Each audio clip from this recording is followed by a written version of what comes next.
जय माता जी दोस्तों, नमस्कार। मेरा नाम रोहित सिंह है। और दोस्तों, आज जो मैं कहानी आपको सुनाने वाला हूँ ना, वो 1997 में घटित सत्य घटना पर आधारित भूतिया कहानी है। तो आइए चलते हैं आज की इस कहानी में।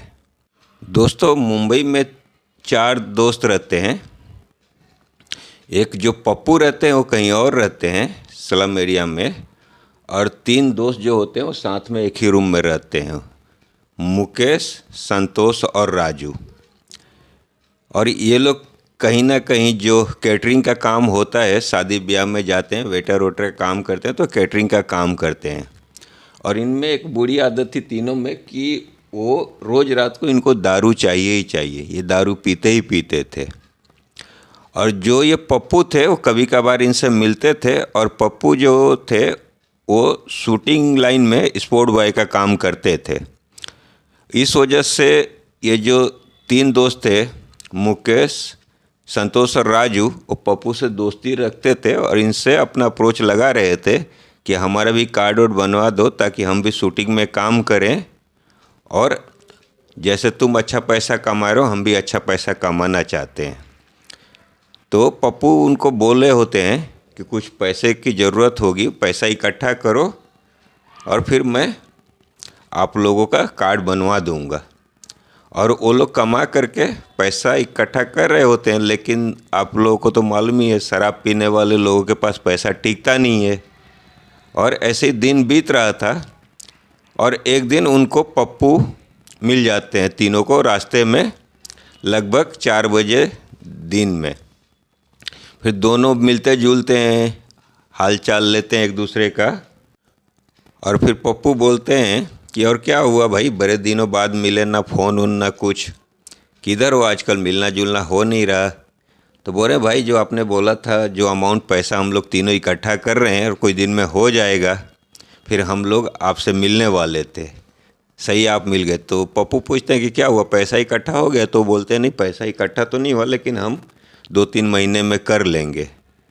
तो तीनों बातचीत करते हैं पप्पू से और पप्पू को बोलते हैं कि चलिए कुछ आपकी खातिरदारी हम करना चाहते हैं, क्योंकि ये लोग पप्पू को मास्क का पानी भी लगाते रहते हैं ताकि पप्पू अच्छा काम धंधा करते हैं तो इनको मास्क का पानी लगाएंगे तो पप्पू इन तीनों का सपोर्ट करेंगे।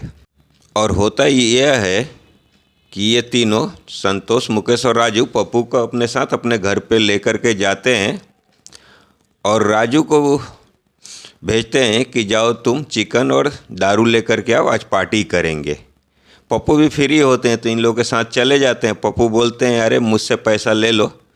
तो बोलते हैं अरे नहीं भाई, आपसे क्या पैसा लेना, हम लोग आपको मेहमान बना के लाएँ, तो हमारे तरफ से आपको पार्टी है। क्योंकि ये लोग पप्पू का पैसा खर्च करवाना नहीं चाहते थे, इन लोगों को पप्पू के नज़र में अच्छा बनना था, तो इसके लिए ये लोग पप्पू को पार्टी वोटी अक्सर मिलते हैं तो खिलाते पिलाते रहते हैं, क्योंकि पप्पू को पटा के रखना होता है, क्योंकि पप्पू से इनको अपनी काम निकलवानी होती है।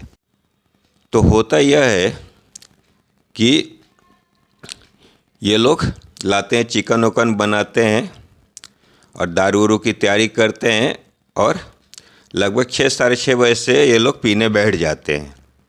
धीरे धीरे 2-3 पैक जाने के बाद पप्पू को पता नहीं अचानक क्या होता है कि जो कपड़े टांगने वाला हैंगर होता है, जो दीवार में लगा करके रखते हैं, और अपने पैंट शर्ट वगैरह जो लोग टांगते हैं, कील से ठोका हुआ होता है, पप्पू उसको निकाल लेते हैं और तीनों को मारने लगते हैं। तीनों को मारने लगते हैं और इतना भयानक रूप हो जाता है पप्पू का कि ये लोग तीनों मिल करके भी पप्पू को कंट्रोल नहीं कर पाते। और वो तीनों अपना घर छोड़ करके खुद ही भाग जाते हैं। अभी ये जो तीनों रहते हैं वो ऊपर माले पे रहते हैं। माले का मतलब फर्स्ट फ्लोर पे चॉल सिस्टम होता है, और नीचे जो होता है, जो रूम का ऑनर होते हैं वो रहते हैं अपने फैमिली के साथ, और ऊपर ये लोग रहते हैं।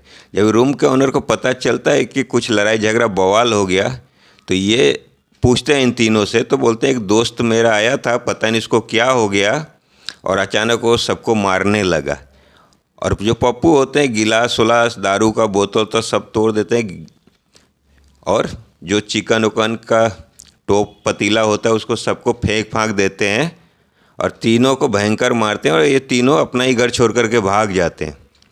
उसके बाद पप्पू निकलते हैं और निकल के पैदल चल करके अपने घर की ओर जाने लगते हैं। ये तीनों तो रहते अंधेरी में ही होते हैं, अलग अलग एरिया में, और जहाँ पे मुकेश, संतोष, राजू रहते हैं वहाँ से पप्पू का घर लगभग 20-25 मिनट पैदल डिस्टेंस पे रहता है।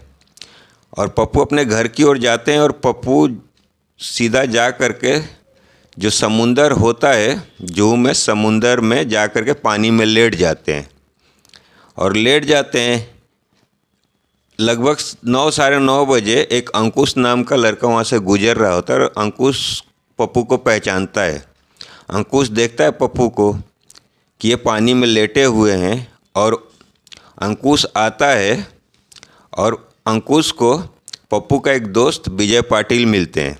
विजय पाटिल से बताते हैं कि अरे जो तुम्हारा दोस्त है जो शूटिंग में काम करता है वो पानी में लेटा हुआ है और जैसे जैसे रात होगी पानी, समुंदर का जो दरिया का पानी बढ़ेगा और पानी उसको खींच करके अंदर ले जाएगी तो मर जाएगा, जाओ उसको ले करके आओ, बचाओ।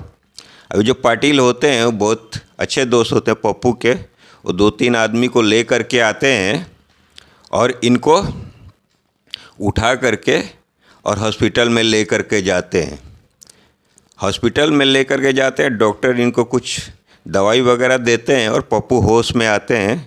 फिर ये लोग पाटिल और इनके जो दोस्त जो इनको हॉस्पिटल लेके आए होते हैं वो पूछते हैं कि क्या हो गया दोस्त, ऐसा क्या हो गया। तो ये पप्पू बताते हैं कि पता नहीं क्या हुआ, मुझे मुकेश, संतोष और राजू मिले थे, मैं उनके साथ उनके रूम पे चला गया था और वहाँ दारू वारू पी रहा था, बस इतना ही मुझे याद है, उसके बाद क्या हुआ मुझे पता ही नहीं चलता है। तो पाटिल जो विजय पाटिल होते हैं वो भी जानते हैं इन तीनों को, मुकेश और राजू, संतोष को, और वो बोलते ठीक है मैं पूछूंगा कल उन लोगों से। और जो पाटिल होते हैं वो मुकेश और राजू, संतोष से मिलते हैं दूसरे दिन, उनके घर पे जा कर के बोलते, उनसे पूछते हैं कि क्या हुआ था तुम लोगों के साथ, ऐसा हो गया और वो रात को समुंदर में लेटा हुआ हमको मिला, हम लोग लेकर के गए, उसका इलाज करवाए, नहीं तो वो तो मर ही जाता, तो तुम लोग ऐसे दोस्ती निभाते हो। तो वो तीनों बताते कि भाई हम लोग उनको लेकर के आए थे अपने घर पे, साथ में पी खा रहे थे और 3-4 पे के बाद पता नहीं अचानक पप्पू को क्या हो गया और वो अचानक हम तीनों को मारने लगे और इतना उग्र हो गए थे, इतना ताकतवर हो गए थे कि हैंगर उखाड़ लिया।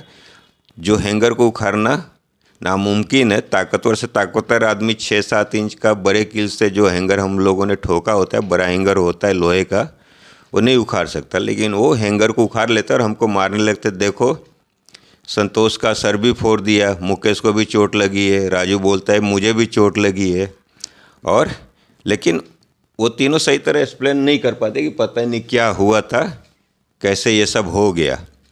अभी वो बात तो उनको पता चल चुका होता है।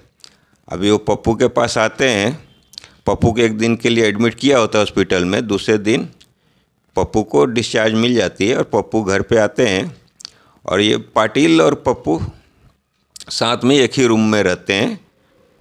और रूम पे आकर के पाटिल पप्पू को मिलते हैं और पूछते हैं कि उन लोगों ने ऐसी ऐसी बात बताई कि हम साथ में मिले थे मंदिर के पास और लेकर के गए पप्पू को, साथ में पिए खाए और 2-3 पैक 4 पैक के बाद पता नहीं पप्पू को क्या हुआ, अचानक हम लोगों को मारने लगे और हम लोग अपना ही घर छोड़ करके भाग गए। फिर पप्पू कहाँ गए हमको मालूम नहीं, हमें ऐसा लगा होगा कि हो सकता है वो घर पे चले गए होंगे और इसीलिए हमने छानबीन करने की कोशिश नहीं की, क्योंकि हमें भी चोट लगी थी तो हम भी अपना इलाज करवाने के लिए डिस्पेंसरी चले गए थे। तो पप्पू से पाटिल पूछते हैं कि तुम ही सही तरह एक्सप्लेन कर सकते हो कि क्या हुआ था, क्यों ऐसा हुआ। तो पप्पू बोलते हैं भाई मैं दारू तो पीता नहीं है। पप्पू बोलते हैं कि भाई मैं दारू तो पीता नहीं है, क्योंकि मेरे पिताजी ने मना किया था कि हम लोग जो पूजा करते हैं, हम लोग के कुल देवता है वो सोखा बाबा है और हम लोग में दारू वारू नहीं चलता, तो बेटा कभी दारू मत पीना। लेकिन उन लोगों ने बोला कि चलो रूम पे पार्टी करेंगे, तो मैं सोचा खाने पीने का पार्टी होगा, वो शराब वराब पीते हैं वो लोग, पियेंगे, मैं नहीं पीऊँगा। लेकिन वहाँ रूम पे जाने के बाद पता नहीं मुझे क्या हो गया कि चिकन के साथ मैं भी 2-3 पैक मारने लगा कोल्ड ड्रिंक के साथ, जो मुझे नहीं पीनी चाहिए थी। तो मेरी गलती हो गई और हो सकता है कि इसके वजह से कुछ ऐसा हुआ। तो पाटिल पप्पू को बोलते हैं कि भाई तुमको मालूम है, तो जब भी तुम्हारे पिताजी ने बोला है कि तुम लोग सोखा बाबा के पूजा करते हो, तुम्हारे कुल देवता सोखा बाबा हैं, तो तुमने दारू क्यों पिया जबकि तुमको दारू नहीं पीनी चाहिए थी। तो पप्पू बोलते हैं हाँ भाई ये मेरी गलती थी, पता नहीं मेरे दिमाग को क्या हो गया था, है ना। कभी कभार तो मैं पी लेता था, तो पहले मुझे मालूम नहीं था ये सब, लेकिन जब भी मैं पिताजी ने बताया तब से मैं इस चीज़ को ध्यान में रखता था। लेकिन मैं दारू तो पीता ही था, लेकिन मैंने ये बात नोट किया है कि जब भी मैं दारू पीता हूँ किसी न किसी से मेरी लड़ाई हो जाती है। तो इसीलिए मुझे लगता था कि मुझे दारू नहीं पीना चाहिए। लेकिन काफ़ी दिन बाद वो लोग मिले थे और अच्छी दारू लाए थे, चिकन वोकन लाए थे, और मेरे दिल में लालच आ गया, तो इसलिए भाई मैं पी लिया और ये मेरे से गलती हो गई। शायद हो सकता है इस वजह से ये घटना हुआ हो। तो पाटिल बोलते हैं कि हाँ सही बात है, ऐसा ही हुआ है। तो अगर तुम्हारे पिताजी ने बोला है कि तुम्हारे कुल देवता सोखा बाबा है, तुम लोग को दारू नहीं पीना चाहिए, तो तुम आइंदा कभी दारू मत पीना। पप्पू भी पाटिल को बोलते हैं कि हाँ भाई इस बात का मैं ध्यान रखूँगा और मैं कभी दारू नहीं पीऊँगा। तो दोस्तों ये थी आज की कहानी। आपको हमारी कहानी कैसी लगी वो कमेंट में बताइए, लाइक करिए, चैनल को सब्सक्राइब करिए और बेल आइकन दबा करके रखिए ताकि रोज़ आपको नई कहानी का नोटिफिकेशन मिलता रहे। धन्यवाद दोस्तों। हर हर महादेव। जय माता।